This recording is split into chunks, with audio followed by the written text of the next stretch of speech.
All right, so today we're playing Star Wars Battlefront 1 in 2025. And if you think you're going crazy, I've heard him say that before. He already played Battlefront 1. Well, yes, I played the EA Battlefront 1, but this is the OG from 2004, the first FPS game that I have ever played in my entire life. Back in the good old days of the PlayStation 2. Never actually got to play the game online, though, until many, many years later. I think the first time I ever played this game online, despite how many hours I put into it and how much time I spent playing it offline, it wasn't until 2019 or 2020 that I actually played my first online multiplayer game, despite owning it since 2004, which is crazy. I really wish I was able to play this game online back in its prime, but I was 6 years old when I first got this game.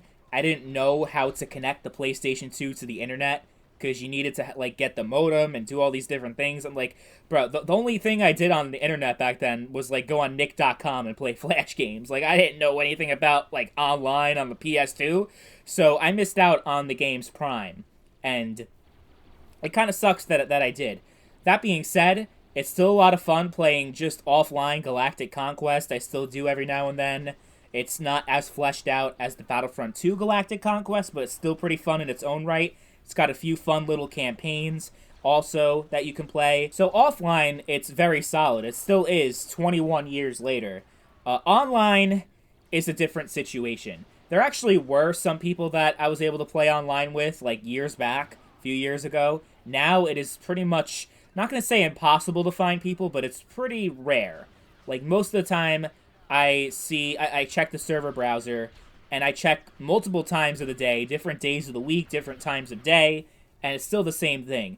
The most amount of players I'll ever find, that I'll ever encounter, is like 3 or 4 people, and that's it. But most of the time, it's like you see on the gameplay right now, where I'm just by myself in a server, and it kind of sucks because it just, I want to play with people, but I can't. There's definitely a lot more players in Star Wars Battlefront 2 than there are in Battlefront 1. That being said, though, some of you guys may be watching this and wonder what's the deal with the Battlefront Classic Collection, which came out last year. Did they ever fix that? Did they ever do? No, they did not.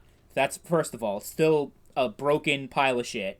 And second of all, believe it or not, despite me saying that there's only like 3 or 4 people that you'll ever find like max playing this game online at the same time, as still more people on the original version than there are on the actual like re-release version, the classic collection. Nobody plays that version online in 2025. So, just saying, if you're wondering which version to get, just get the original. It's a lot less gigabytes on your fucking hard drive. They want like, I forget, it's like 45 gigabytes of storage or something like that for the classic collection, but meanwhile it's like 2 or 3 gigabytes per game if you just get the originals, and there's a lot less issues and bugs and problems. So just buy the original games, whether we're talking about Battlefront 1 or Battlefront 2.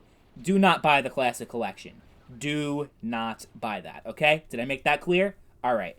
So going back to this game, I still like it better than Battlefront 2. Despite people talking about how Battlefront 2 is like the best, like one of the best games ever made, people talk a lot about Battlefront 2, but not so much about Battlefront 1, which I find interesting because ever since childhood, I always thought that Battlefront 1 had better maps, much better maps actually. Like it's not even close. I hated, well, hate is a strong word. I disliked a lot of the maps in Battlefront 2.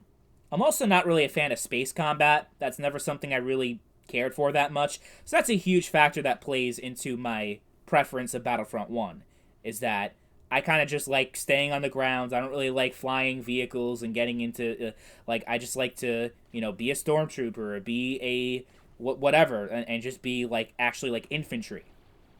I didn't really give a shit about the space battles in Battlefront 2, but if you love space battles, then, of course, Battlefront 2 is going to be better. That being said, there are some maps like this one that has a good balance between all of them. You have infantry and you have aerial combat. Like, you're not in space, but you're still, like, flying in the air and shooting down other ships, and you also have, like, the anti-ship turrets that are scattered across the map here in Bespin. So it's like, there's so many great maps in this game, and I know some of them, I understand some of them did get ported over to Battlefront 2, but I put a lot more time into 1 than 2. Like no matter what, I just don't really care about 2 as much. I think it's a little bit overrated, actually. And also, just so you know, as far as the online multiplayer is concerned, you cannot play this game online if you just have the EA/Origin version on your PC. I had to find that out the hard way because I actually bought it. I paid for it on Origin a few years ago. And when they brought the servers back online for Battlefront 1, because remember they were taken offline for a while, there was like a third-party custom server thing that was still going, but the official servers were actually restored. So all you have to do is just go on the game and click join server, and that's it. You don't have to, like, you know, download anything else. But it only works on Steam.